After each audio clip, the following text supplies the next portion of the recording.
Radio check, testing 1, 2, 3. We should be live, I think. Hello, folks. Welcome along to the coverage here in Las Vegas. We have got free practice 3 getting underway in 30 minutes time. And, well, yeah, it's we're at round number 22 of 24 of the Formula 1 calendar, and we have had quite the exciting week. Well, quite the eventful free practice 2 session, shall we say. 2 red flags, and well, that is that's what we had. We had 2 red flags because of the manhole cover at turn 17 being ever so slightly loose, and the teams did not want, well, the FIA did not want to risk that manhole cover coming up and hitting a car. So because of that, they brought out the red flag. They restarted the session with with 6 minutes left to go on the clock, and still then red flagged the session again because the manhole cover was moving ever so slightly. So that issue should have been fixed. There was quite a bit of talk actually about the weather yesterday and whether it was going to rain or not.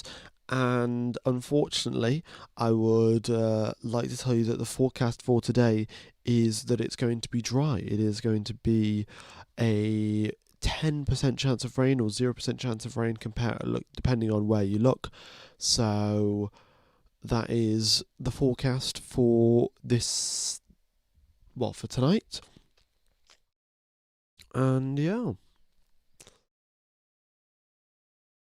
Did you get some sleep? Thank you for all your effort. Yes, once the free practice 2 stream finished, I went to sleep, and I was asleep for about 7 hours straight, so got quite a bit of sleep there.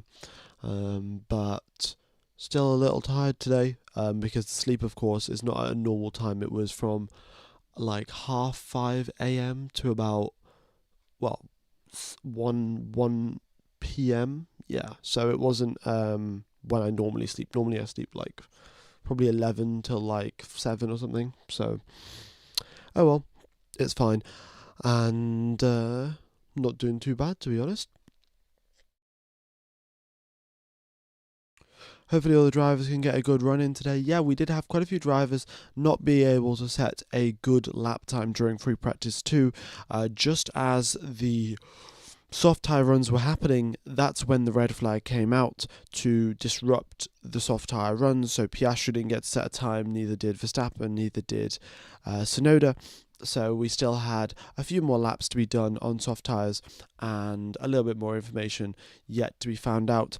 If we do look at the simulations, we do actually see that the Red Bull team and the McLaren team are going to be very, very close to each other in terms of performance here. At least that's what the simulations are saying yesterday. Now, the setups, of course, will have changed between yesterday and today. So so of course that can change ever so slightly, and we'll see how that goes. The track conditions should be relatively similar. We had around 16 degrees of track temperature, and we had 14 degrees of air temperature, and we're expecting the same thing to be happening today as well. I'm in Vegas. The weather is not great. Oh, okay. Well, we'll see if that forecast changes. The Google forecast tells me 10% chance of rain, and I checked somewhere else and it says 0. But of course, if we've got people there at the actual racetrack, I'm sure that forecast will be a lot more accurate than whatever I can see off the internet. How did Leclerc crash? Leclerc did not have a crash per se. Something broke on the car. It was either the engine or the gearbox, something sort of power related, and well, he didn't actually lose too much time because of it, because it was only in the final minute or 2 of the session. But yes, there was some sort of problem with Leclerc's car, and well, they would have had to fix it overnight.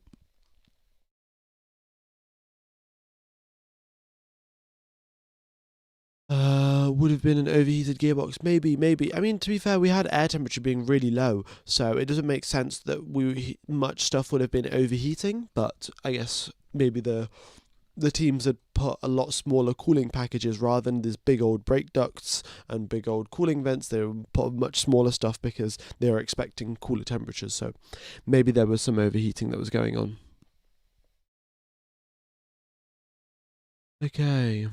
Your studio looks much nicer, very professional. Thank you, thank you. I mean, this is just my bedroom from home.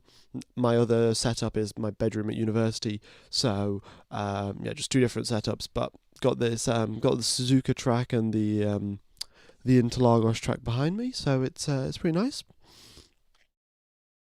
Why is there a red flag? There was just a red flag at the end of the FP2 session because the manhole cover was loose and they didn't want any of the cars to hit the manhole cover. Is it night for you right now? Indeed it is. It is 6 minutes past midnight here in the UK, and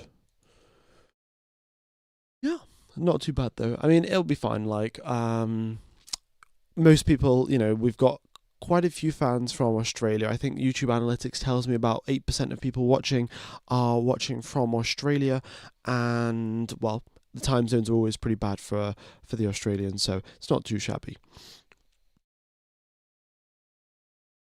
You'd think with the amount that they've spent on the Vegas Grand Prix that they'd be able to sort the drains out. Yeah, I would think so, but clearly not. They've had some issues before, and then somehow they haven't learned from those mistakes, and they've had those issues again. And well, that's just poor performance really from the FIA. They should learn from their mistakes, as should everyone really. But well, it is the FIA that we are talking about after all. 11 a.m. in Australia right now. Yeah, perfect time to watch a free practice one session. You've woken up. It's yeah, brilliant time to brilliant time to watch. Okay. Yeah. So, what else have we got to talk about? Let's quickly pull up the constructors' standings. We can see here McLaren very easily off into this. It's Mercedes there in second place, 398 points to them. We've got Red Bull in third with 366, which are, well, quite the big points haul away from Mercedes. So as long as Mercedes can get both cars finishing in the points till the end of the season, I suspect they're hanging on to that second position. However, third and fourth is very much up for the fight between Red Bull and Ferrari, so we'll see how that goes. Charles Leclerc was looking pretty good yesterday. Hamilton was as well. I didn't think he got to set his lap time during the end of free practice 2. He did make a few mistakes here and there. Williams have very much sealed their 5th position spot unless Racing Bulls get a podium or something like that. It's quite likely that Williams is getting 5th place in the Constructors, and then Aston Martin, Haas, and Sauber are all very much in competition for that 6th position and 7th position, and we'll see who gets that. And unfortunately, Alpine are down there in 10th position with only 22 points to their name, all of them coming from Pierre Gasly, and well, they'll be looking to change the season around for next year, yeah. Okay. Quickly looking at the driver standings, we've got Lando Norris on 390 points, Oscar Piastri on 366, and Max Verstappen on 341. That puts Max 49 points behind Lando Norris, which is quite the big points gap. He's going to need Norris to literally DNF twice, and Max Verstappen will have to win the race twice, and then going into Abu Dhabi he'll be 1 point ahead, which is, well, very unlikely to say the least. So yeah, Max's chances unfortunately are very much looking slim. Oscar Piastri, however, on the other hand, not so much. He's only 24 points behind. However, he does not have the advantage of momentum and form on his side. His performances in the past few Grand Prix haven't been up to par compared to Lando Norris, and Norris has really gone out and extended that gap, not by just winning the race by 1 second, 2 seconds. He's gone and won by considerable margins as well. So it's looking pretty solid for Lando Norris in terms of form. We'll see if Piastri can turn it around with 3 races and 1 sprint race left to go. Will Racing Bulls hold on to P6?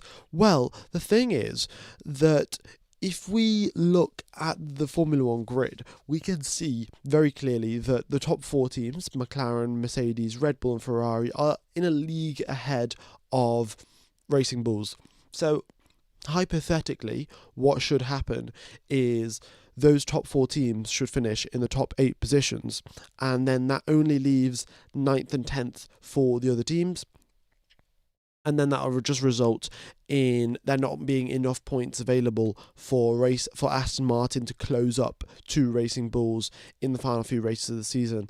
And that could happen. That's most likely what is going to happen. Obviously, it's not going to be every single race the top 8 finisher from the top 4 teams, but it's going to be unlikely that Aston Martin are going to score 10 more points than Racing Bulls. They might score 10 points in the final 3 races of the season, but I think Racing Bulls are also going to score quite a few points here and there, and it'll be, they're in 5th and 6th position in FP2, so they definitely have some serious pace in that car. So, no, I think Racing Bulls probably will hang on to 6th, and Haas and Aston Martin are fighting within themselves for 7th position.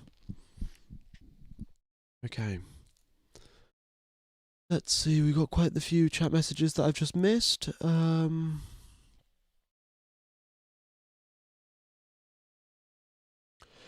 needs to lock in. Indeed he does, really. Thanks for all your hard work. Very much is appreciated, folks. Thanks Purple Pit and Mikey. It's been brilliant. Love your channel. Very much is appreciated, folks. Very much is appreciated. All the nice chat comments do make it worth it at the end of the day. Even if I do have to wake up really, really early. Alright.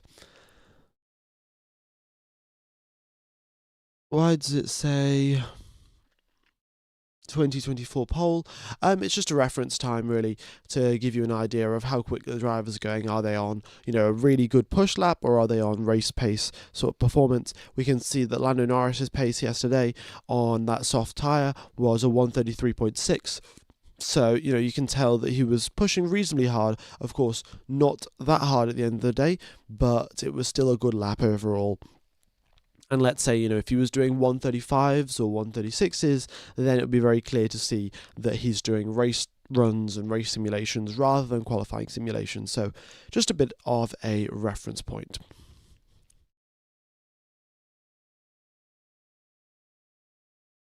Alright, has it started? No, it is starting in 17 minutes time, as you can see there. And you know what I'm going to do? I'm going to take you through an onboard lap of the circuit. Give me just a second. Here we go. Alright. So, to take yourself through the flying lap, you come through turn number 16 here. You got this very, very long straight. Just before turn number 17, which is the final corner of the circuit, this is where the manhole cover was yesterday, and that was, the drivers are going at extremely high speeds going through turn number 17, around about, I'd probably say 300 kilometers per hour or so, maybe a little bit lower than that, but regardless, huge amounts of downforce and a lot of sucking force essentially from the diffuser. The diffuser sucks the ground upwards and it sucks the car downwards, and essentially, the manhole cover could have just been sucked directly into the car, like what happened with Carlos Sainz back, I think, in 2023. So they obviously don't want that to happen, so that's why they red flag the session. But we have got turn number 1 here. The drivers go all the way out to the right-hand side and use as much track as they possibly can on the entry. And you really get a good entry into turn number 1. Your exit can be as terrible as it can be really, really bad, and it's not going to have that big of an impact on your overall lap time because you have to compromise your exit anyway to come over to the left-hand side. So then when you go through turn 3 and 4, you have a much better run through it. And you open the DRS flap as you go down the straight towards turn number 5. super late on the brakes. This 90-degree corner is turn number 5. The track really tightens up, so you've got a bailout position as well. You've got a bailout point. So let's just rewind there. On your, once you get onto the brakes, just about here, so you're at 100 meters out or so. You get onto the brakes. At this point here, you've got a bailout position. If you don't think you're going to make the corner, you can dart off to left-hand side, go off into the escape road, and not crash. But of course, if you make a misjudgment and you think that you're going to make the corner but you actually can't, then there's a very nice barrier there waiting for you on the left-hand side of the circuit. We've got turn number 6, where you've got a lot of steering and braking at the same time, a little bit easy to lock up, but the drivers can deal with it quite well. They just shift the brake balance a little bit rearward, and yeah, it's not that big of an issue at the end of the day. Then you make your way through turns number 10 and 11. Big sweeping right hand corner and then a big sweeping left hand corner. Again, you're braking while steering, but the drivers know how to do that, and well, they practice it quite often here. You do have another escape road there on the exit of turn number 11, so if there are any sort of issues, you can always just take the escape road. And then you've got this mega long straight here, where we're seeing drivers reach speeds of 349 kilometers per hour. The quickest we've seen is Max Verstappen. The fresh engine that he got in Brazil has really been helping him out and doing a lot of hard work around here in Mexico, because, well, he's got a little bit more top speed than Lando Norris and also his teammate Yuki Tsunoda. Just, I think, 2 extra kilometers per hour, but maybe that makes a difference at the end of a flying lap. And to end out the lap, you have got a nice triple chicane here, so deep onto the brakes, left, then right, and then left. You can drive over the curbs. They're not too vicious around here. They don't throw you off into the walls so much. And yeah, that's a lap of Las Vegas. You just flick the car to the left for turn 17, and that is that. Okay. We are getting the free practice 3 data just coming through on the screen. In fact, there we go. Oh, brilliant.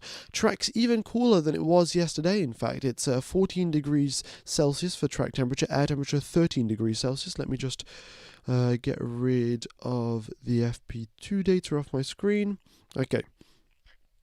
So yeah, there we have the FP3 data. You can see no rain today. Humidity is at 55%. The wind speed is relatively low, and it's not going to be too much of a problem. F1 Gamer, did you see Max and Toto answering questions on Wired? I saw Max's video. I didn't see Toto Wolff's video actually, but I will have a look at that. Is this the second longest track on the calendar? Well, Spa is definitely the longest, and then we've got 50 laps of racing around here in Las Vegas. So I cannot remember. Do we have another racetrack that is less than 50 laps? It might be the second longest racetrack on the calendar, but I cannot remember for certain.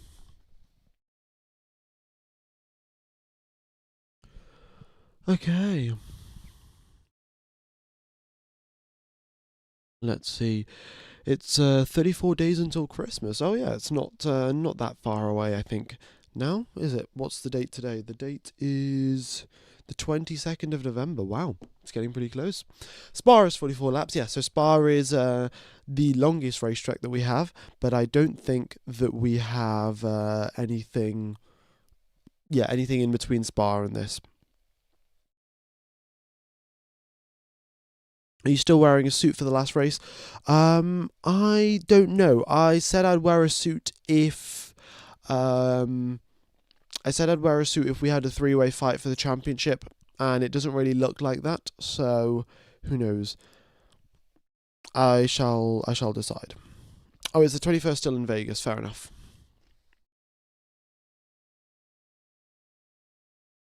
All right. Yeah. The FIA have just declared a wet track. Wait, what? This makes no sense. About 20 seconds ago, Race Control have just declared a warning saying wet track, except there's no rain, and it has been raining for a little bit. So if anyone is currently at Las Vegas, then then do let me know if it is raining or if the track is wet. But as far as I can see, I don't see any sort of puddles or anything like that. They've put out another warning. They've said low grip conditions. Low grip conditions is understandable. The track temperature is super low. You know, the Pirelli rubber was designed to run at around 80 to 90 degrees Celsius. At that point, that's when the rubber is its most grippiest, and it will give the most ability for the drivers to push and things like that. And when your track temperature is 14 degrees Celsius, the drivers have to put loads of effort into keeping the tires warm and keeping them in the correct window. And yeah, so low grip conditions, that seems understandable. It's going to be a bit difficult for the drivers to keep those tyre temperatures up, but we shall see. Wear the suit anyway, it would look awesome. Yeah, maybe. It rained all morning today. It's raining in Las Vegas. Okay, I can confirm it's raining a bit. Interesting. Okay. Well, thanks for the information, guys. Possible passing scattered showers for quali. Well, we'll see. But there seems to be at least a few drops of rain here or there in Las Vegas for today.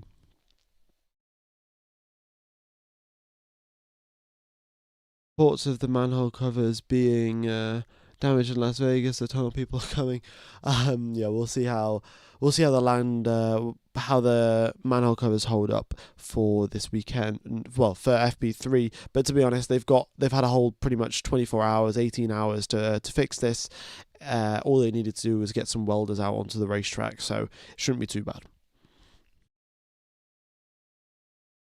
How many pit stops are you saying if it's going to be a dry race? I think it might just be one. I would love for it to be two, but we know that when track temperature is low, when the surface is relatively smooth, we're not going to have huge amounts of tire degradation.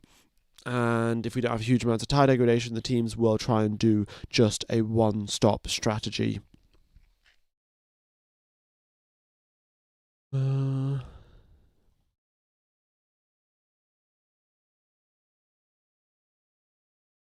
I'm telling you, the weather is humid, so rain so far, but it looks like it's coming. Interesting. Surfshark VPN should fly you out to commentate Abu Dhabi for us. Well, I'd love for that to happen. However, I don't think Surfshark VPN is that big of friends with me right now. Well, to be fair, I've done pretty good sponsorship work, but I just don't think we're on the level where they're gonna start flying me out to races. All right. Also, folks, if you haven't hit the like button, be sure to do so. It goes a long way out to helping the channel. We're currently on near around 300 likes or so, with 2,000 people watching. What is your favourite track? It's one of these two behind me. It's either the Suzuka or Interlagos, but I've got to say Interlagos has been delivering a lot more action than Suzuka has been in the previous few years. What is your favourite track, guys? Would love to hear that. I think we're going to have quite a few people saying Spa in the list. I don't think anyone really is going to be saying Las Vegas. Don't think anyone's got Las Vegas as their favourite racetrack. Unless, maybe you've been to Las Vegas and for that reason it's your favourite one. But Cota's pretty good. Silverstone, we've got Bahrain as well, Bahrain's a pretty good racetrack, to be honest. Laguna Seca, Le Mans, Istanbul Park. Oh, yeah, we need to race at Istanbul Park, please. Yeah, Texas, Brazil, Imola, Montreal. Montreal's a pretty good track, isn't it? Yeah. Is F1 Gamer from the UK? Indeed I am. Hockenheim was also great. Yes, Hockenheim was Hockenheim still is a pretty good track. We just need a race there, isn't it? That's the issue.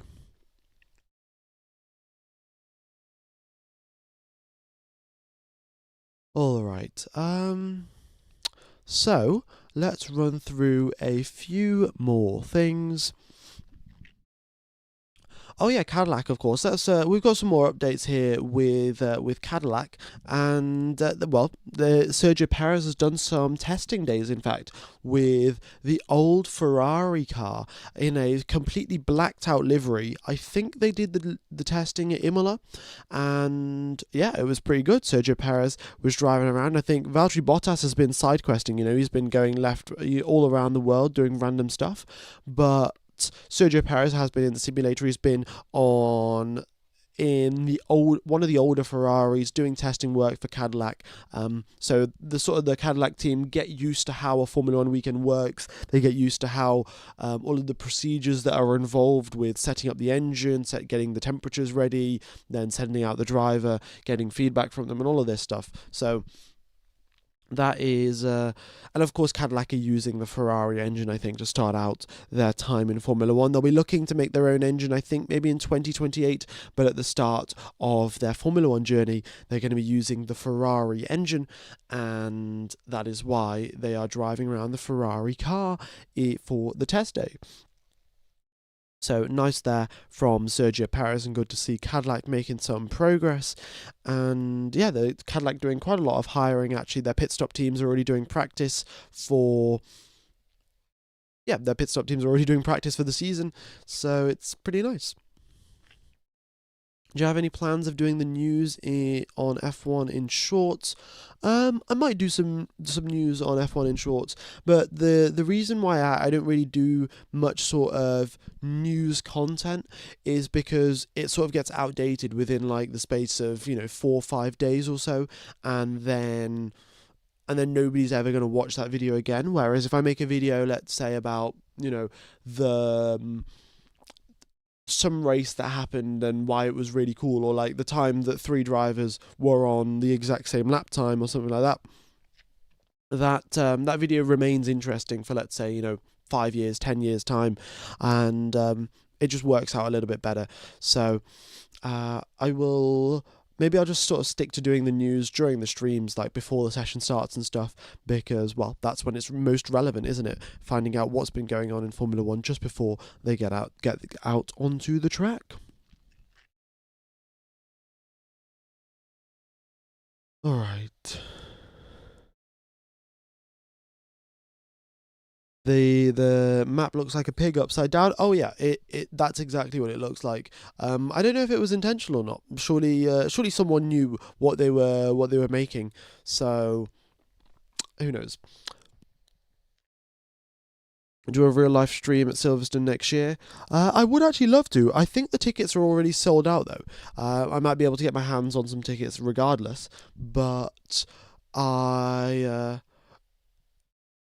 yeah, that would be pretty cool actually, if I could figure out a way to stream while I'm actually there, because the problem is that I might not have good enough cellular connection, like I might not have good enough 4G or 5G at Silverstone, and especially when you're in areas where it's like super crowded and the cellular connection isn't built for that. So if you're in a city and you've got loads of people using mobile data, it's fine because all of the cell towers were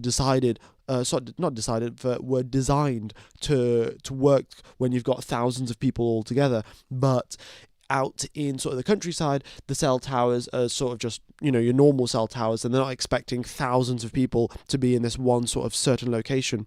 So yeah, I don't know how good the connection would be out in Silverstone, but if I could figure that out, then it would be pretty nice. Or maybe I just make my way to Silverstone and do a flying lap, but out on my motorbike, rather than having the simulation from the game. I just go out on the racetrack on my motorbike and do a lap on that, and then can show you guys that way. And that'd be pretty cool, wouldn't it? Ultra soft tyres? No, unfortunately not. As much as I would love to go back to the super soft, ultra soft, hyper soft days, we have got the C5s for the softs, the C4 for the mediums, and the C3 for the hards here in Las Vegas. What happened to the manhole cover on the track? They have welded it shut, and, well, it should stay that way for the rest of the weekend, hopefully. All right. Let's see. You'd crash. I hope I wouldn't crash going to Silverstone. I mean, my motorbike isn't all that quick, to be honest with you. It's got a top speed of about. It's got a top speed of about 68 miles per hour, and then if I get in a tow, then I can go a little bit quicker. Then I could probably hit about 73 on a downhill, and in a tow. But no, my motorcycle isn't really all that quick. So, all right, let's get rid of that timer, and we shall be underway for the session. Well, we already are underway for the session. We'll get the drivers coming out onto the track very soon.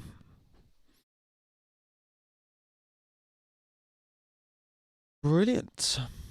F1 Gamer, how are you? Thank you for asking, and I'm doing pretty good. Yeah, pretty nice. With had a nice bit of sleep yesterday after the stream finished, so hoping to do the same today.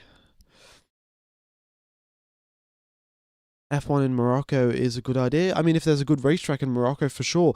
Oh, I would love for Formula One to go back to the Algarve. The racetrack in Portugal has got so much elevation change. Like it's like a roller coaster basically, and it was really good when we raced there. I think in 21 and in 2020, and well, I would love for it to be back.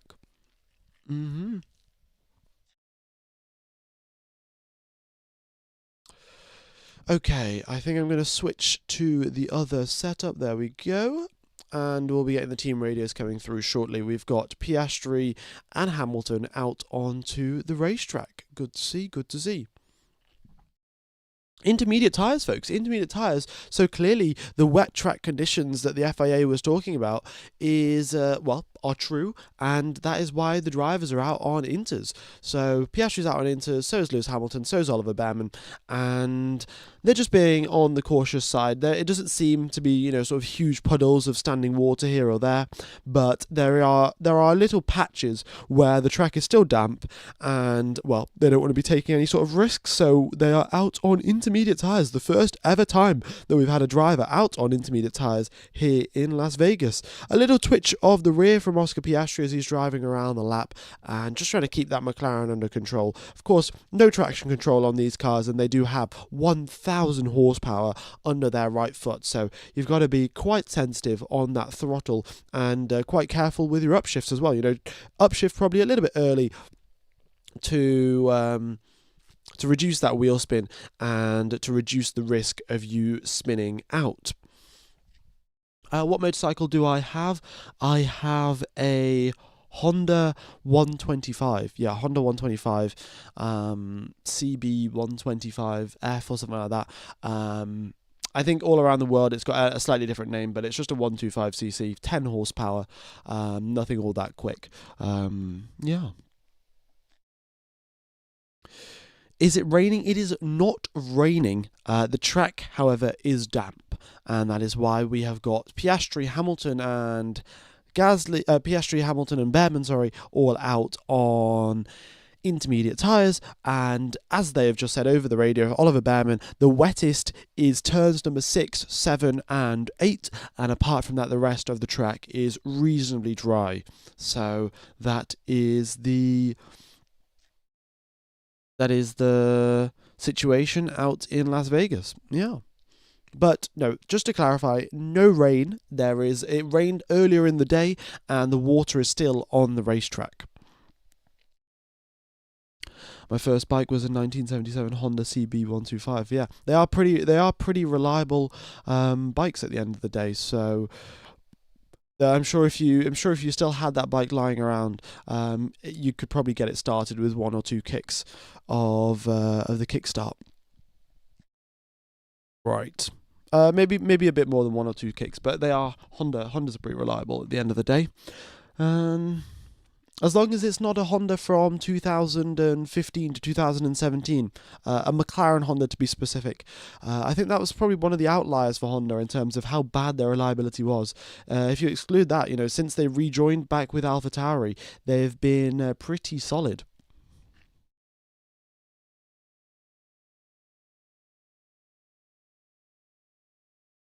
Okay.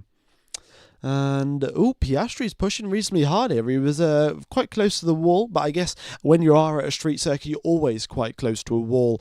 And he's pushing pretty solidly, a 147.1, and that is approximately 15 seconds slower than last year's pole time. So we're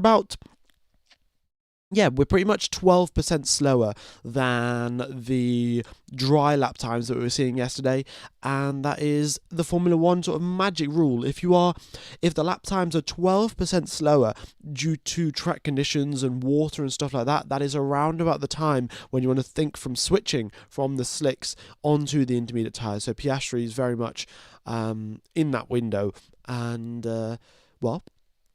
he's doing hot laps, he's doing a push lap and then going slow and then doing a push lap. So Piastri's gaining quite a lot of knowledge around the circuit. How relevant that knowledge will be for qualifying, how relevant it will be for the race, we shall see. But he is gaining knowledge, and on the previous lap was 1 full second quicker than Lewis Hamilton. Now that's not to say that the McLaren is a full second quicker than the Ferrari, or Piastri is quicker than Hamilton. It's more so that Piastri is very much attacking the racetrack, whereas Hamilton is being a little bit more conservative with the way that he's driving around. We know that, of course, we have got a very long time, not very long time, sorry, we've only got 3 hours and 20 minutes till qualifying, so there's a chance of if you wreck your car, then, you're going to be sat out and potentially missing qualifying. So that's why the drivers, and Lewis Hamilton specifically, being a little bit more cautious. Fernando Alonso does not care that it is wet conditions or it's slightly damp. He's out on a set of medium tyres because Fernando Alonso will still be able to handle the car, so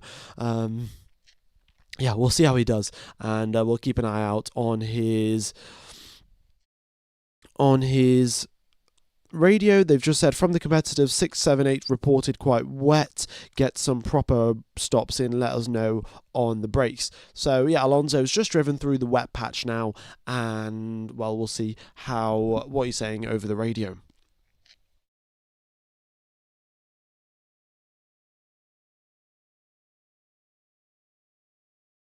All right.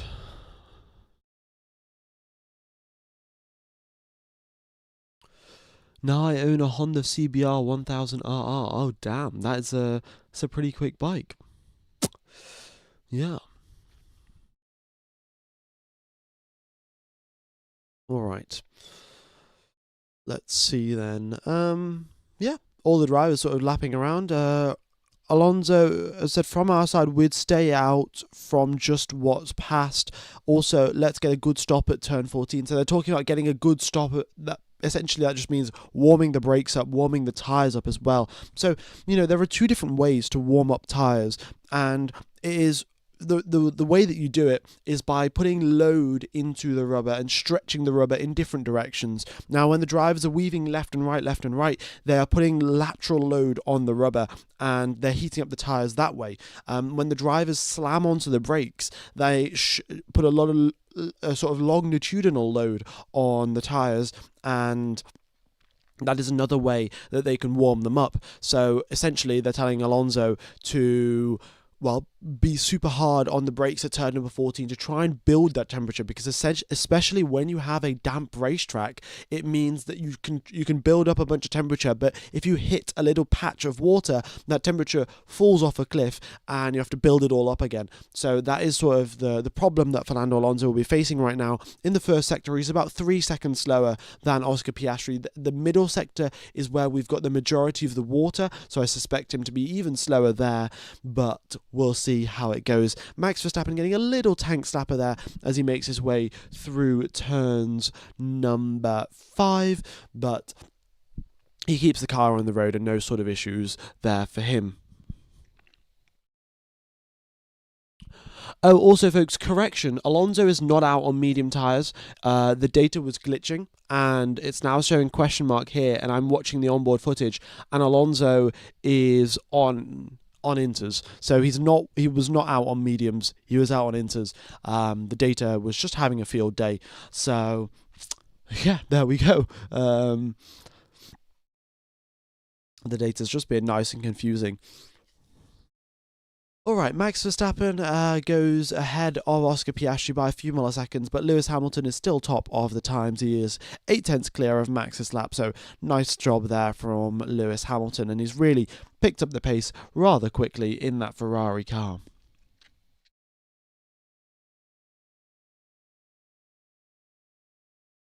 Okay.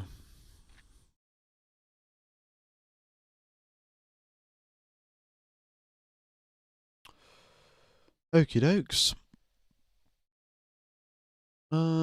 Yeah, we've got nearly 5,000 people watching. Thanks everyone for tuning in, by the way. If you haven't hit the like button, be sure to do so. It goes a long way to helping out the channel.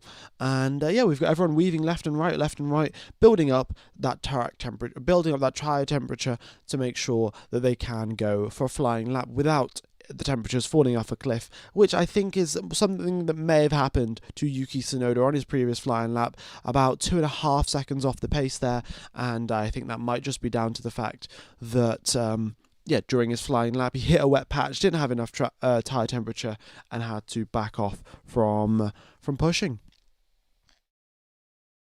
Brilliant podcast. Thank you very much. I mean, quite a lot of the free practice sessions are very much like the F1 Game podcast. There's not always loads of stuff going on, and even if there is stuff going on, drivers doing flying laps and stuff, there's not always. Oh, we've got a yellow flag. Alex Albon. Is he all right, or has he put it in the barriers? There is an escape road there. There is an opportunity to bail out of your mistake a little bit beforehand, and yeah, Alex Albon has managed to get going, so he did send it down the escape road. Max Verstappen improves. He's just a 10th off Lewis Hamilton now. He was previously 8/10 off, so good job there from Max. And what was I saying earlier? Oh yeah, most of the I think free practice sessions are just sort of like a podcast style thing. We're not always having the sort of loads of action going on the racetrack. After all, it is practice, so. But I think it's all right. I think it's still quite nice to just, talk about Formula One.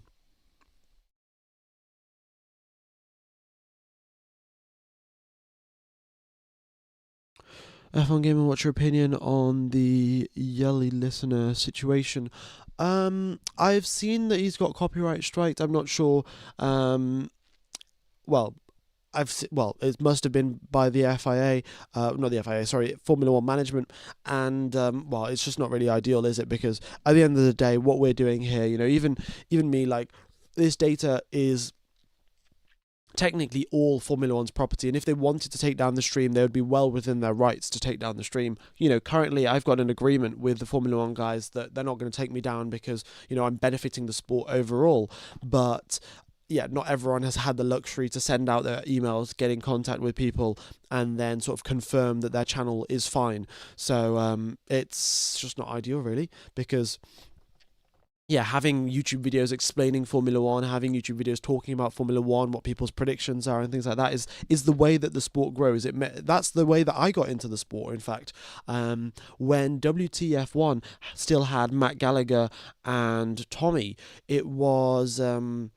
That was how I got into the sport. I watched a video at the halfway point during the mid-season in the 2018 season about the title fight, and then I checked the Formula One calendar. I checked the calendar, and Spa was the next weekend. So Spa 2018 was my first race, which I watched via which I watched because of a YouTube video, and that's how I got into Formula One. So. And then because of that YouTube video, you carry on the chain reaction, and here we are 7 years later, and I've got my own YouTube channel, got loads of more new people into Formula One, so it's a net positive, and they are sort of just shooting themselves in the foot by copywriting random people on YouTube.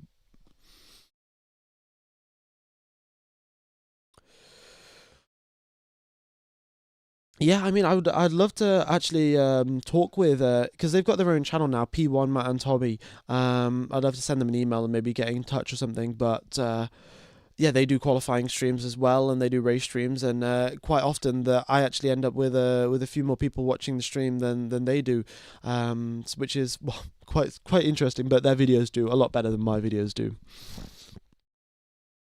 What is the inter/dry switch over lap time?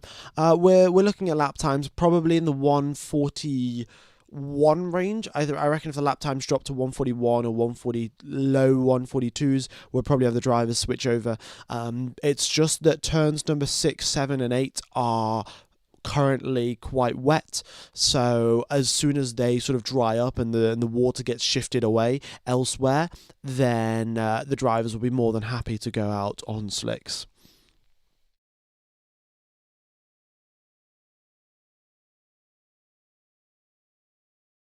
All right.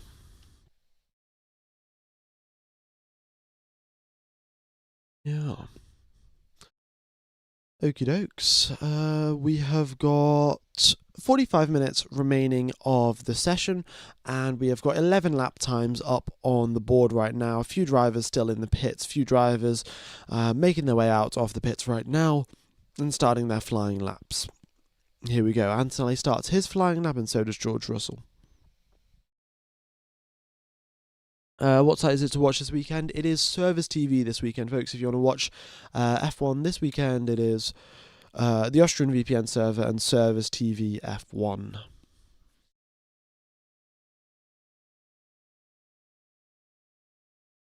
One of the drivers talking about over the radio saying X has 5 seconds. That is not the driver specifically over the radio, that is their engineer coming over the radio and saying there is a driver that is 5 seconds behind you, so in about 5 seconds time they're going to be coming past, so watch out, make sure that you're off the racing line. They are, so you're not blocking them or anything like that, and that's mostly what you see over the radio in practice sessions and also in qualifying sessions, because you don't want to be blocking people that are on flying laps.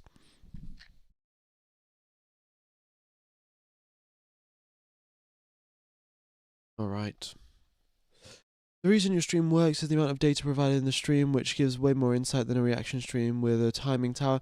Yeah, I think there's always... I know there's quite a lot of people that sort of just put my stream on, mute me, like, obviously no sort of, no hard feelings or anything like that, but a lot of people are just here for the data, and they find it very, very interesting.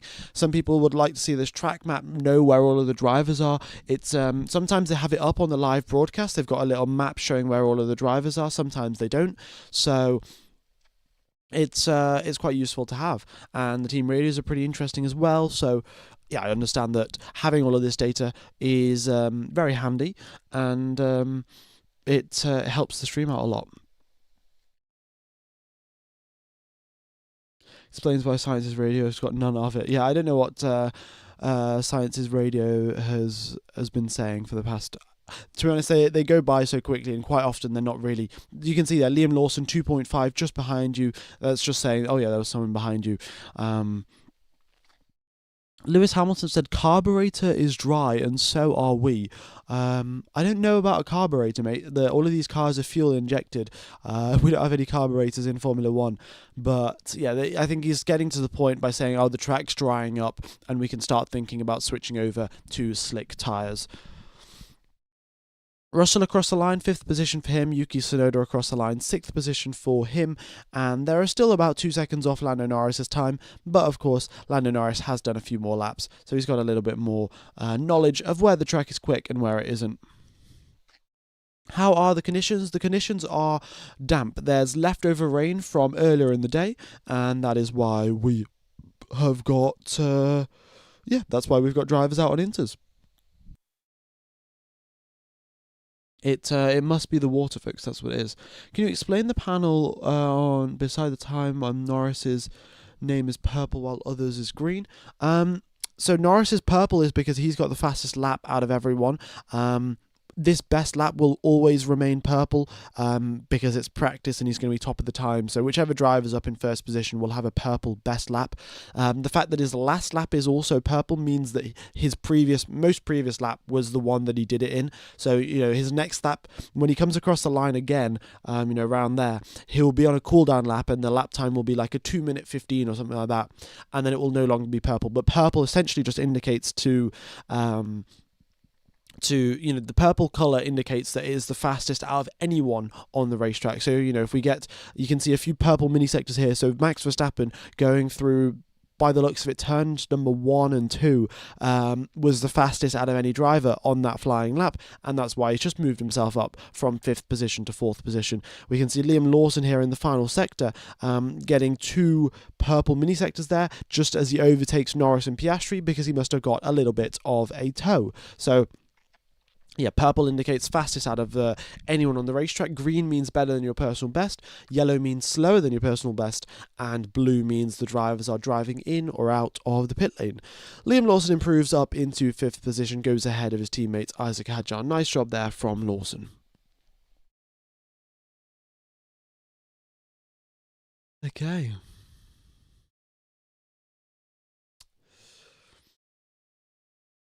Which sector is this track? The red is sector 1, blue is sector 2, and yellow is sector 3.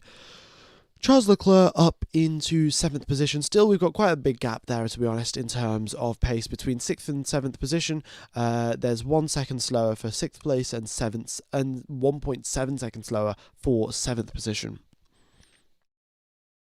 Is it currently raining, or is it just light rain? It is not currently raining. There is just rain left from beforehand, and that is why we are on inters. Antonelli's car is really sliding around. The rear is not stuck to the ground whatsoever. He's just dancing around on the limit of grip there, is Kimi Antonelli. He's managing that dance quite nicely, but Tokyo drifting around the racetrack isn't always the quickest way to do it. Lewis Hamilton purple in the final sector and across the line for 1st position. We're into the 1 minute 42s now, and the track really drying up as we head towards the halfway point of the session. We'll see what Kimi Antonelli can do. He's still doing personal best sector times. He comes across the line. It's only 7th position for him, and yes, it looks cool and all, drifting around the racetrack, but it is not the fastest way to do it, and is only 7th position for that reason.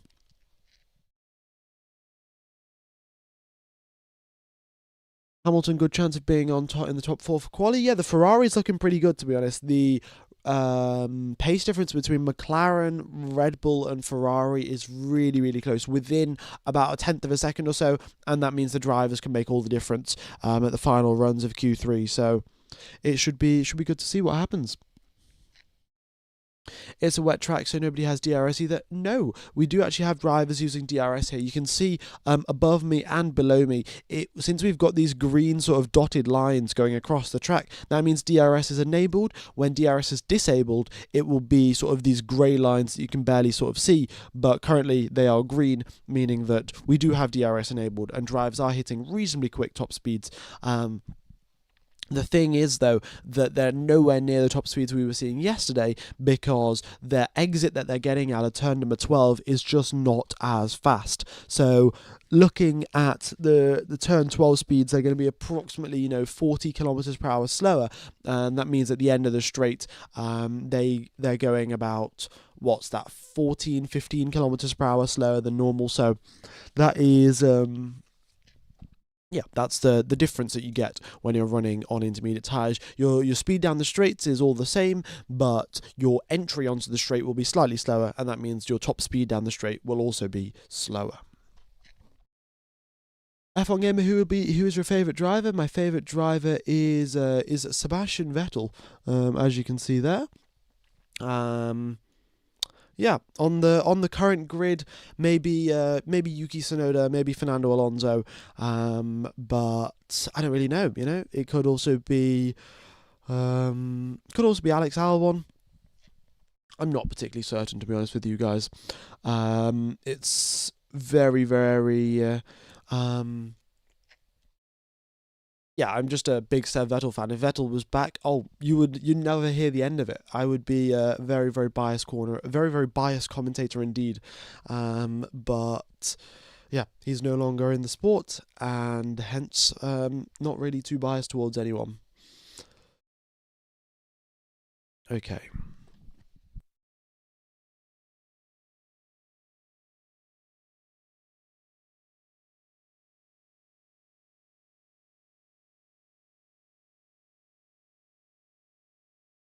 F1 Game is also in the UK. Respect the grind. 12:53 is wild. Yeah, it's about an hour past midnight, but It's not too bad, to be honest.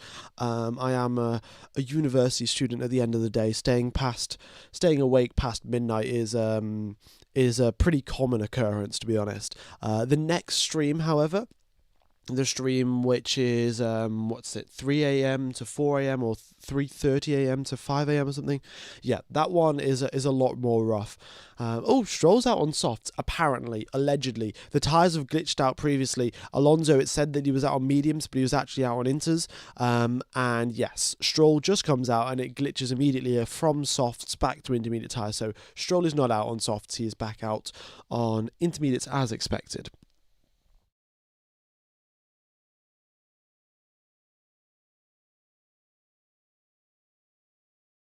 You use Red Bull, by the way, to stay awake as a high school student. It's really useful. No, actually, I'm not a big Red Bull drinker or a Monster drinker. I just sort of, stay awake and splash some cold water on my face. That normally does the trick.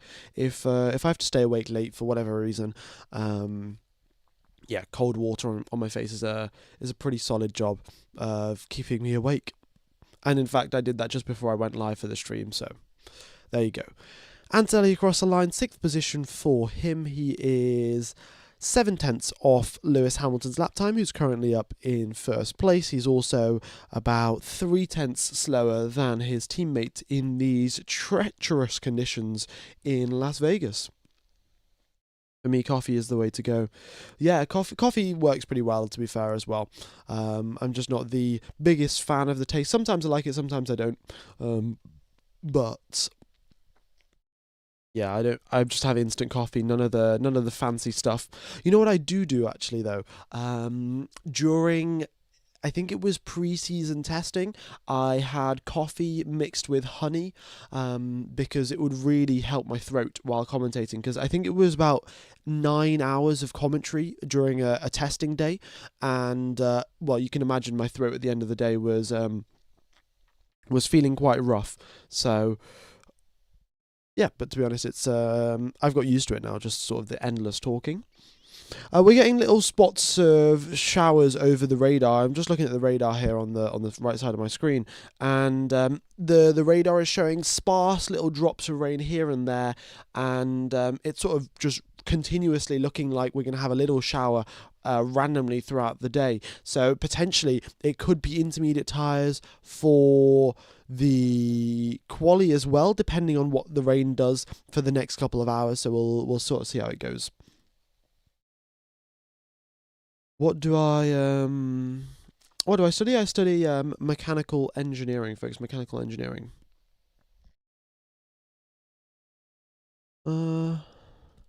Is the thing on the bottom right, team radio? Indeed it is. So on the left hand side we've got the most up-to-date team radio, and then if you just miss reading it on the left hand side, it passes over onto the right hand side, which then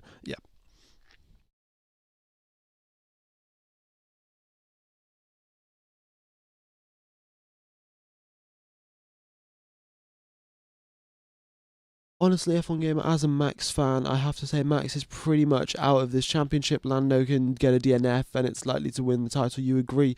Yeah, Lando would need 2 DNFs and Max would need to win 2 races for the points gap to go, for Max to be leading the championship, and that with only 3 races left to go is highly, highly unlikely. I mean, Norris has DNF'd here before in Las Vegas, but given the amount of what's at stake here, I think he's going to be a lot more careful about how he goes about driving this Grand Prix.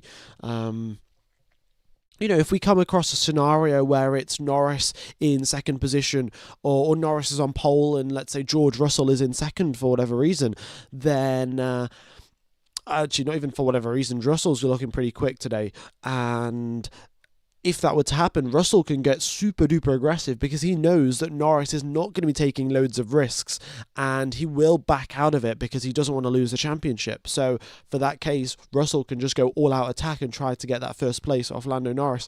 And, if there's a Ferrari driver potentially up there for the fight on the podium or whatever it is, then they also know that Norris will be very much cautious going into the final few races of the season, not looking for a DNF because That's what the gap is between himself and his teammate. Piastri and Norris, 24 points between them. If Norris gets a DNF, if Piastri goes on to win the race, that is the points gap closed down once again.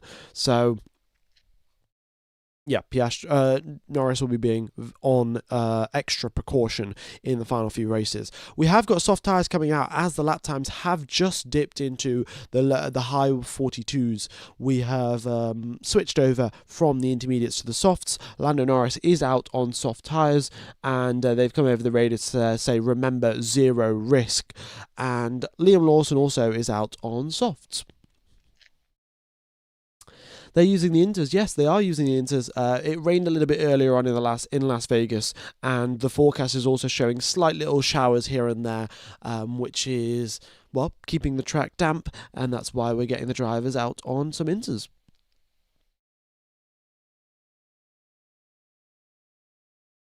All right. Who's your pick to win the race this time? I think it's going to be Oscar Piastri here. And the reason for that is, firstly, I sort of want Piastri to close that gap up to make the championship fight more interesting. But also, if you do look at the qualifying gaps that Piastri had, let's say in Mexico and in Brazil, in the previous years compared to Norris, the gaps were quite big. And, you know, the result was that this year as well, the gaps were quite big. And Piastri was quite slow in terms of race pace compared to Norris, and he ended up losing out in the races. However, in Las Vegas, the gap that we saw during last year's quali was less than half a tenth between the two drivers, and this is the second longest racetrack on the calendar. Admittedly, there's quite a few straights, but there are also quite a few corners as well, and yeah, the gap of half a tenth means that Piastri was competitive here last year, which means he should be competitive here this year, and I think he's going to try and, well, get a race win, because if he doesn't get a race win here, it's going to be, well, very, very difficult going into Qatar.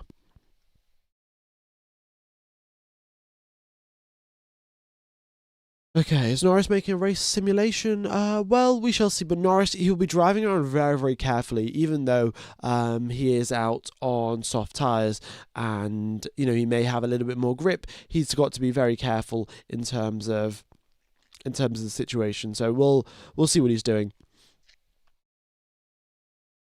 But yeah, the car's sort of slipping around here and there as he gets onto the power. So he's just being really, really careful.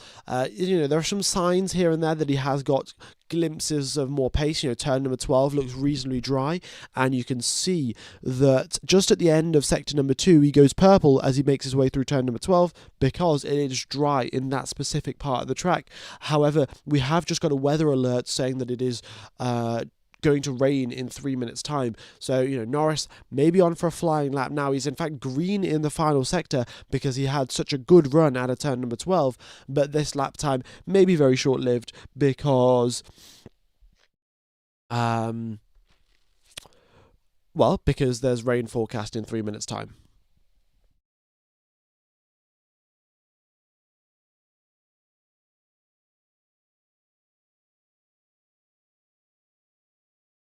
Okay.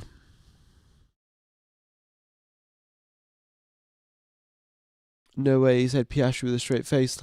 Well, I don't know. I think that Piastri still has it in him to get a race win. But maybe that's also me just wanting the championship fight to be close.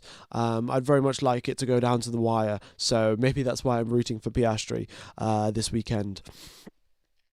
In the same way that, you know, I would very much, when Norris was loads of points behind, I would love to see Norris close that gap up, because to be honest, all I want is to go into the final race of the season with these two drivers tied on points. Is that too much to ask, guys? Like, is that too much to ask to see the final two drivers go tied on points like we had in 2021? All right. Yeah, we're getting drivers coming out on soft tyres. Lando Norris looks reasonably good in the first and second sectors. He's a few seconds off the pace, but it's not really that far off, and the track should improve over the next few minutes if the rain doesn't arrive, which is quite the big if. So we'll see how that goes. But supposedly, according to the data, we have got Hamilton, Norris, Piastri, and Sonoda and Bortoleto as well out on soft tyres.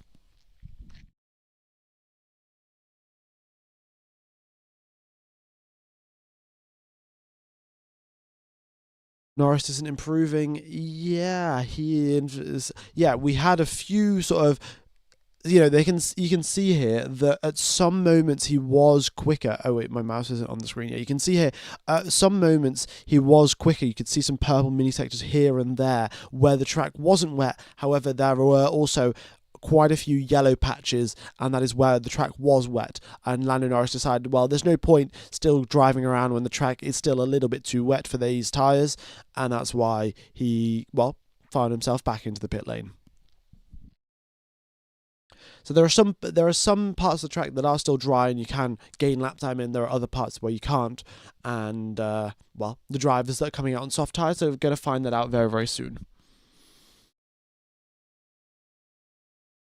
Is it worth going on to softs as it's quali in 3 hours? Yeah, it is. It is worth, because the thing is, track conditions aren't going to change that drastically between now and quali. Sure, it may dry up ever so slightly, but whatever the conditions are right now, they're going to be pretty representative of what quali is going to be in 3 hours' time, and for that reason, it makes sense for the drivers to go out on soft tyres and just get a feel for the grip conditions, get a feel for where they can push, where they can't push, and give them essentially just a reference point for going into Q1, and then of course they'll have to learn on the fly. They'll have to adapt and work out where it's quick, work out where it's slow, and then, yeah, put it all together at the end. Alright folks, we've got 6,000 people watching the live stream. Thanks everyone for tuning in. Hope you guys are enjoying the coverage as we are here in Las Vegas. We have got 3 hours till qualifying, and we have got 25 minutes left on the clock for free practice 3.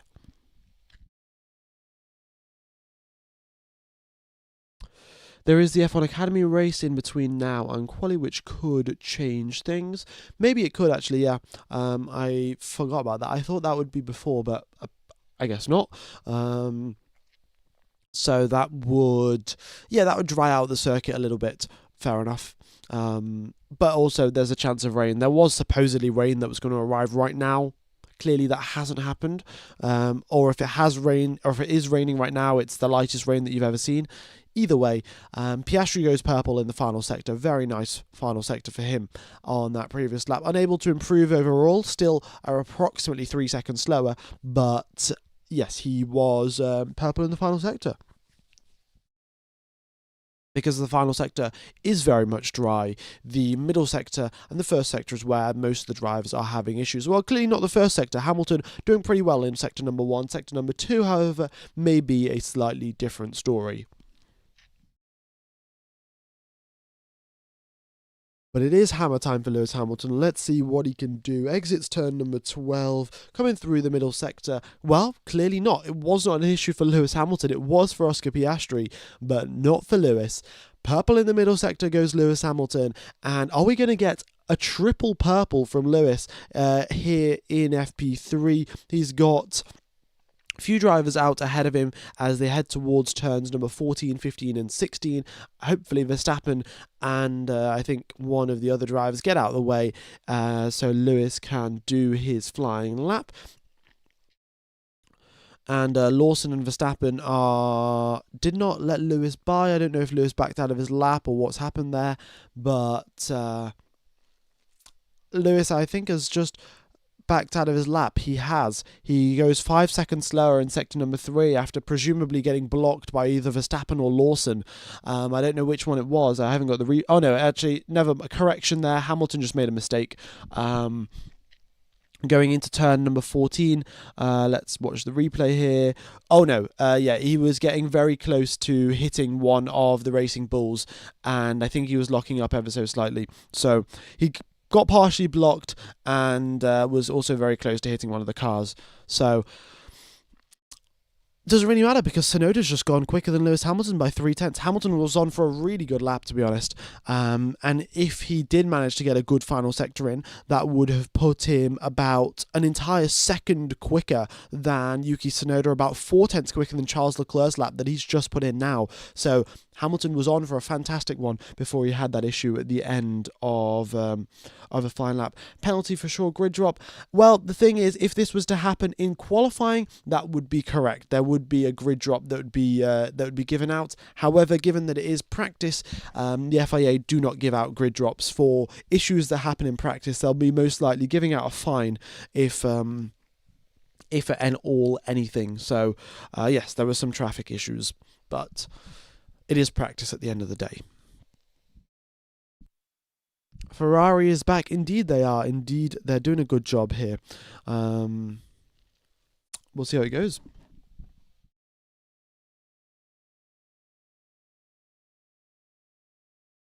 All right. Verstappen on his first lap on soft tyres goes marginally slower than Yuki Tsunoda, and he goes into third position. Surprise, surprise, I have not said that. I don't know how long it has been since I've said that, but I've just said Max Verstappen goes marginally slower than Yuki Tsunoda. And yeah, going to be totally honest with you guys, I've not said that in a while, or if ever. But Tsunoda's doing a good job, and on the previous few weekends he's been rapidly improving, which is great to see. However, Max Verstappen is also rapidly improving on his flying lap here. He goes purple in the first sector, and I have a feeling that he might also be going purple in sector number 2 very, very shortly. Gasly and Hulkenberg yet to come out onto the circuit. Oh, the data is just frozen here, folks. It will be back in 25 seconds, 23 seconds now. Yeah, the time is just ticking down on my screen. You can't see it. It's just ever so slightly cut off. But for whatever reason, it's decided to just give itself a refresh in the middle of the stream. So here we are. 10 seconds now till we get back to the data, and yeah, just bear with me. 3, 2, 1, and there we go. Yeah, Verstappen is looking pretty good in the middle sector, and he goes purple. Very nice. And let's see what happens now in the final sector. He gets, is he getting really a toe off Hadjar? No, Hadjar's a little bit too far up ahead to be getting any sort of meaningful toe off him. Tsunoda goes purple in the middle sector. Tsunoda goes quicker than Verstappen in the middle sector by about 0.3. Very nice lap there from, very nice middle sector so far from Tsunoda. Verstappen comes across the line 3 seconds quicker than Leclerc. Clearly, the track has just switched on out of nowhere. The crossover period was very much immediate. We're down into the 139s now. And great lap there by Max. We'll see what Tsunoda can do. Bortoletto is finishing a lap. And Tsunoda improves, goes a quarter of a second quicker than Max Verstappen. It's happened again. Yuki Tsunoda, great job. Liam Lawson's there in third position, but he is a full 2.5 seconds off the pace. Colapinto comes across the line, 8th position for him. And let's see what Charles Leclerc can do. He's purple in the first sector. His middle sector time is a few milliseconds off Yuki Tsunoda's time, so now it comes down to sector number 3. He comes across the start-finish line. Charles Leclerc, it's up into first place. He goes 0.6 clear of Yuki Tsunoda. Oh my goodness me. Great lap there by Charles, and it is P1 for the Scuderia Ferrari team. Alpine and Sauber got no interlap, so no data. Yeah, that is no data really for them, but it might not matter at the end of the day, really. The forecast for tomorrow, let me have a look at what the forecast is saying for tomorrow. Yeah, pretty minimal chances of rain. In fact, 0% chance of rain for tomorrow in Las Vegas. So, and the forecast for the rest of quali, we could have around 20 to 30% chance of rain for quali. So we'll see how that one goes. But yes, they do not have any sort of intermediate tyre data. Lawson improves up into 4th position. George Russell purple in the first sector. Lewis Hamilton purple in the second sector. He's got a clean final sector now, and he goes ahead of his teammate by an entire second. The track is rapidly improving here, folks. Every single lap, the track is going a second faster, half a second faster. Here comes George Russell. We'll see what he can do. But, yeah, track temperature now 13 degrees. All of the rubber that was deposited on the circuit yesterday has all been washed off by the rain earlier in the day. And, well, we've got to redo the whole track evolution process. And, well, we're starting now with only 15 minutes left on the clock. That means qualifying, folks, is going to be heavily affected by track evolution, and the drivers that do go out right at the end of the quali session will have significantly better track conditions, especially in Q1. So, you know, that's the strategy. Do go out right at the end, risk getting your lap ruined by yellow flags from a driver ahead, maybe going off into the escape road or something, or do you go right at the start, have worse track conditions, but make sure that your lap will actually be completed? It's a gamble maybe worth taking here in Las Vegas because the track evolution is so strong. Max Verstappen, purple sector 1, purple sector 2. He comes out of turn number 16. Isaac Hadjar up ahead of him. His top speeds from Max are looking 343 kilometers per hour, so still looking pretty good against most of these drivers. Hadjar up into third and quickly put down into fourth position as Max Verstappen slots himself up into P1 with a great lap, 1:36, half a second quicker than Lewis Hamilton. Charles Leclerc goes purple in the first sector. We'll see how he progresses on the remainder of the 4 kilometers of this lap. Hamilton is starting flying lap now. F1 Gamer, make sure that you are checking the weather in Paradise, not Las Vegas. Las Vegas is a bit north of the Strip. There's only a small chance of rain. There's still a small chance of rain on the Strip tomorrow, but not zero. Okay, well that is interesting. Thanks for that information there, Alkaline 7Y. I think you're the person that said yesterday that you live only a few miles away. No, or maybe I'm remembering incorrectly. But either way, thanks for the information. I will make sure to check the correct position, not just Las Vegas as a whole. And not fly yours. Thanks for the donation as well. Very much helps out the channel. Charles Leclerc up top of the times. He just comes across the line now. He goes ahead of Max Verstappen by about 3.5 tenths. Great job there by Charles.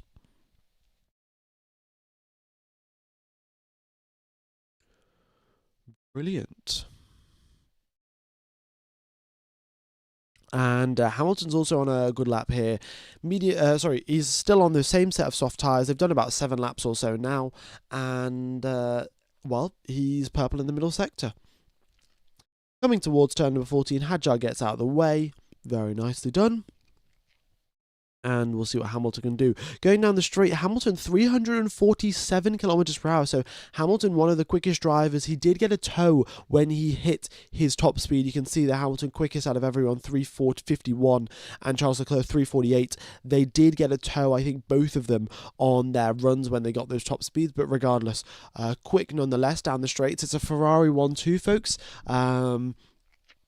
Where's the meme? Where is the meme? Oh no, this is not the meme. Where's the meme gone? We are back, folks. We are back, ladies and gentlemen. We'll see what Ferrari can do in qualifying, but currently it stands as a 1-2. George Russell, purple in the middle sector. Max Verstappen, purple in the first. The McLarens are nowhere to be seen. Lando Norris is doing a 1:39. It looks like he is actually doing a race run on soft tyres. It makes no sense whatsoever for Norris to be that far off the pace, and in fact his final sector was 7 seconds off. Yes, it does actually look like Norris is doing a race run, and Oscar Piastri has just come out onto the circuit now with a fresh set of softs, so we'll see if he goes out onto to do quick laps or to do slow laps. And Max Verstappen, purple sector 1, purple sector 2. George Russell just across the line now. It's third place for him. So Ferrari 1-2, Mercedes currently in third. I don't know if that's going to last particularly long because Max is coming along on a flying lap. Sainz splits the two Red Bull drivers. Very nice job there by Carlos Sainz. Of course, he himself is a former Red Bull driver, and Alex Albon, in fact, goes ahead of Max Verstappen. We have got 4th position down to 7th position, either a Red Bull driver, 4th to 8th position, either a Red Bull driver or a former Red Bull driver, and that didn't last very long because Max Verstappen has just gone up into first position. Purple sector 1-2, green sector 3, and he's 6 tenths clear of Lewis Hamilton. Hadjar up into 4th position. Great job there. The Racing Bulls are looking pretty good, actually. And yeah, because they're looking so good, it's unlikely that anyone is going to get that 6th position off them in the Constructors' Championship. Aston Martin are the closest to taking it away from them, but as you can see, Aston Martin are in 13th and 18th position as of right now. It does look like they are doing some sort of race runs. There's no way Fernando Alonso is 6 seconds off the pace, and Lance Stroll is also, around 3 seconds off the pace, so clearly they must be doing some sort of race runs. Fair enough. Gasly across the line, 10th position for him. Norris improves. He's only up into 8th place, however. So still some more fuel to be burnt off before he gets towards the qualifying loads that we're seeing Verstappen, Leclerc and Hamilton do their laps on. Leclerc improves, goes ahead of Hamilton, but not ahead of Verstappen. A quarter of a second is the gap between the Max Verstappen and Charles Leclerc. Shinny Ixa? I don't know how to say that. But thanks for the donation. Do. Max Verstappen, indeed. So Max is, quarter of a second up and looking pretty solid around here. I don't know if anyone else can really compete. The Ferraris are looking strong. The McLarens are nowhere to be seen. However, I think once qualifying rolls around, they'll also be up there. And of course, we've still got 10 minutes left on the clock. That's more than enough time to go back into the pits, take some fuel out of the car, and do some more running. And Oscar Piastri sets a lap time of 1 minute 40 after going 2 seconds slower in the final sector and 2 seconds slower in the first sector as well. So it looks like he's also got a lot of fuel in his car.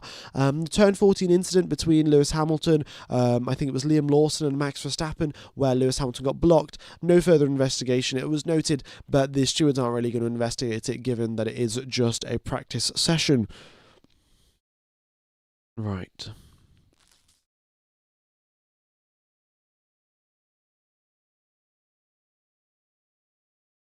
Red Bull fixed the setup. Yeah, Red Bull have sort of fixed the setup, haven't they? What do you mean Max is the only one doing flying laps? Max has been training fastest laps for 20 minutes. Yeah, did I say Max is the only one doing flying laps? Apologies there, correction. Also a correction. During the stream yesterday, I think I said that the cars currently have got 2 turbochargers, but that was wrong. The cars have only got 1 turbocharger. I don't know why I thought that they had 2 turbochargers, but I'm just going to put it down to the fact that it was 4 a.m. and I clearly wasn't thinking very straight. So yes, the cars have only got 1 turbocharger, not twin turbos, so it's a V6 turbocharge, not a V6 twin turbo, as I said in FP2. George Russell improves up into 2nd position. Nice job there from him.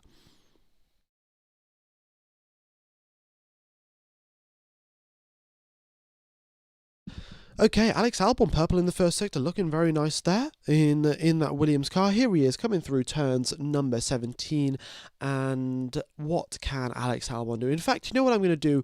I'm going to take you on board for a flying lap. We have got, let's sync a flying lap up with someone, so let's come across to the start-finish line. Here we go. All right.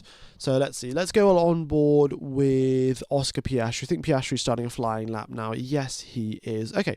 So we head our way towards turn number 1. Super duper deep onto the brakes. Get a really good entry. Doesn't matter what your exit is because you have to compromise it anyway. Going into turn number 3, get all the way over to the left, then onto the right. Good run through turns number 3 and 4. Then open the DRS flap as you go through towards turn number 5. You're reaching speeds of around 320 kilometers per hour before you slam on the brakes and, well, try to stay away from the barrier. That is the main thing at turn number 5. Then you continue your way through turn number 6, braking and steering at the same time. Little bit tricky, but the drivers manage by shifting the brake balance a little bit rearward, and then you get onto the power on the exit of turn number 9. You've got another section where you're very much just entirely power dependent. It all depends down to top speed and how quickly the car can accelerate through the sweeping right-hander of turn 10, sweeping left-hander of turn 11. Then you're braking and turning at the same time for turn number 12. a little bit tricky. We've seen a few drivers go off in FP1, but those issues no longer are relevant now. Here in FP3, the drivers have had their fair share of practice, and then you've got this big old straight with another DRS zone going towards turn number 14 for a triple chicane to end out the lap. So it's left, then it's right, and then it is left again. The curb's not too vicious around here in Las Vegas, so you can take quite a bit of curb to give you a little bit more lap time, and that is pretty much a lap of Las Vegas. It's one of the longer laps around here, with total lap time of around 90 seconds or so. You come across the line, and that is a 1:37.0 for Oscar Piastri. All right.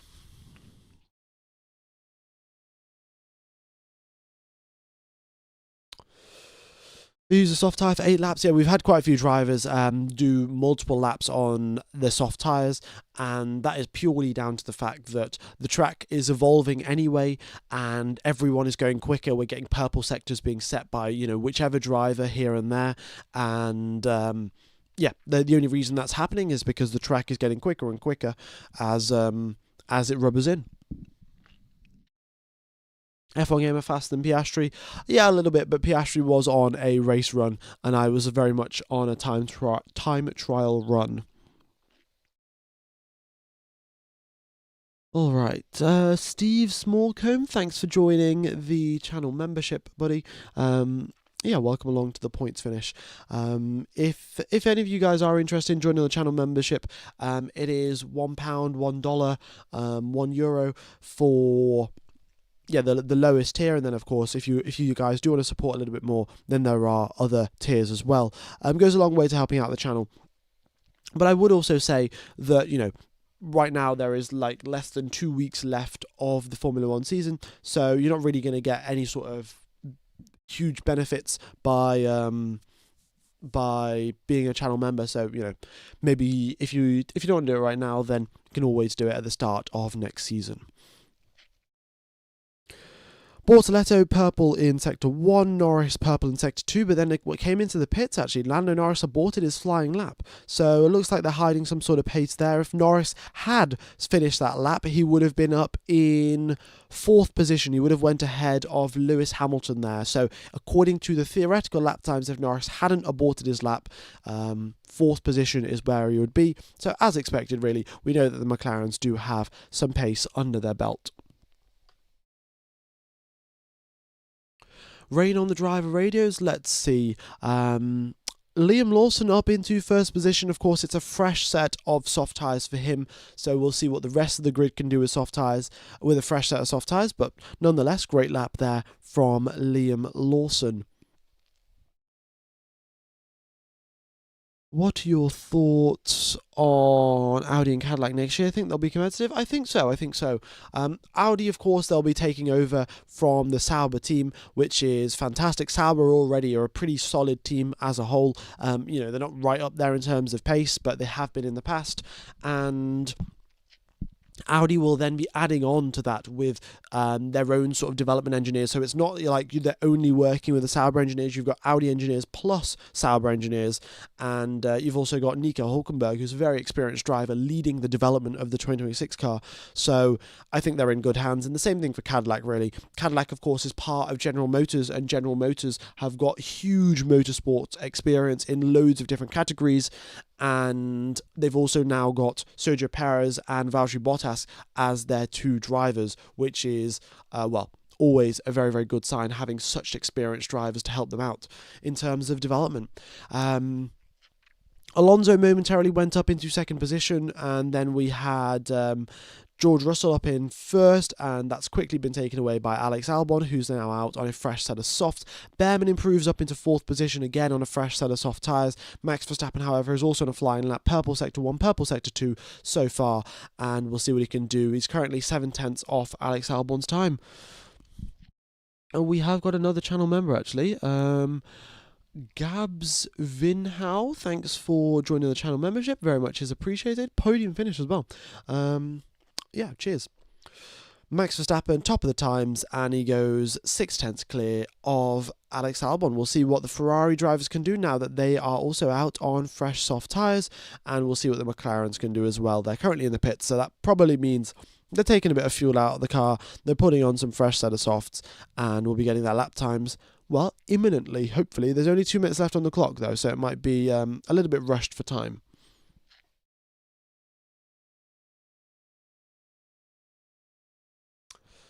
Okay. So, yeah, only a minute left, only 2 minutes left, sorry, on the clock, and the McLaren driver's still in the pit, so it looks like they're not actually going out onto the track. Surprising. But folks, I would again like to clarify, if Lando Norris had set his theoretical best lap time, he would have been actually down in 12th position, and that was on a used set of soft tyres. If it was a fresh set, we know that the improvement is nearly an entire second, so they would have been right up there in terms of the pecking order. So McLaren are not washed, they are not slow. They will be up there once qualifying rolls around. They are just not going out on fresh tyres right now. Alonso, old engine shenanigans. Yeah, I don't know what Alonso's doing really, but well, to be fair, the reliability of the cars this season have been reasonably good. I think the Mercedes engine, surprisingly enough, has been the worst car in terms of reliability. We've had issues with the Williams team, the Mercedes team, the Aston Martin team as well. McLaren had that one DNF with Lando Norris, but apparently that was chassis issues rather than the Mercedes power unit itself. Bortoletto had some issues at turn 14. Leclerc's been talking about a few drops over the radio. We'll see if that rain affects anything, but with only 20 seconds left on the clock, it probably won't. And Russell, purple sector 1, purple sector 2, he's just gone quicker than Max in both of them, and let's see what he does in the final sector. And well, what was I talking about? I was talking about, the reliability. And surprisingly enough, the Mercedes power unit back in 2014, when this engine regulations were introduced, the Mercedes power unit was, if not was the best, and was also the most reliable. And here we are in the end of the power unit regulations. Mercedes is, I don't know if they're the best. Everyone is sort of very equal right now, but their reliability surprisingly the worst. That's not to say their reliability was bad, it's just that they've had worse reliability than Ferrari or Honda. Anyway, George Russell improves. He goes a quarter of a second up on Max Verstappen, but Verstappen is also on a flying lap. However, we've got a yellow flag. That is Max Verstappen at turn number 12. Manages to get going again, but of course, we'll have to abort his flying lap attempt after that one.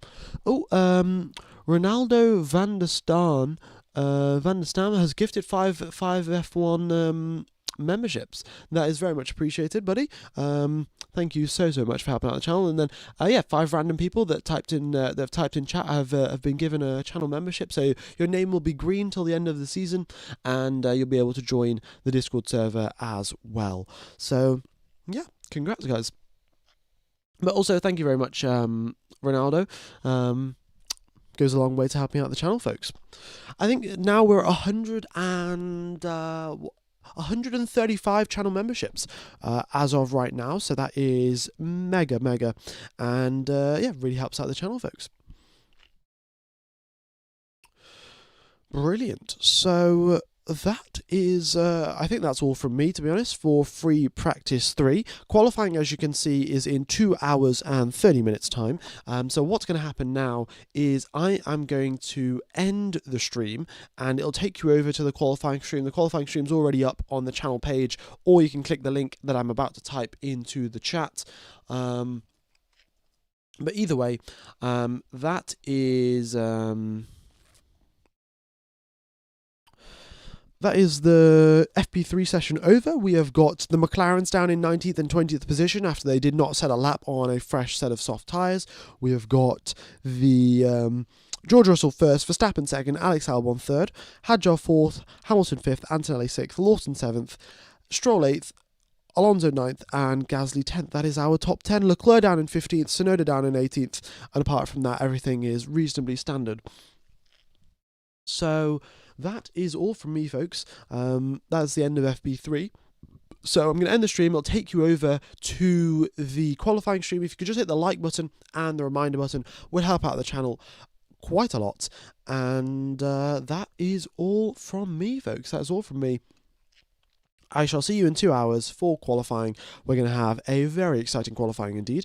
And yeah, hope to see you all around. Bye bye. Have a good little gap in between the two streams. See you later.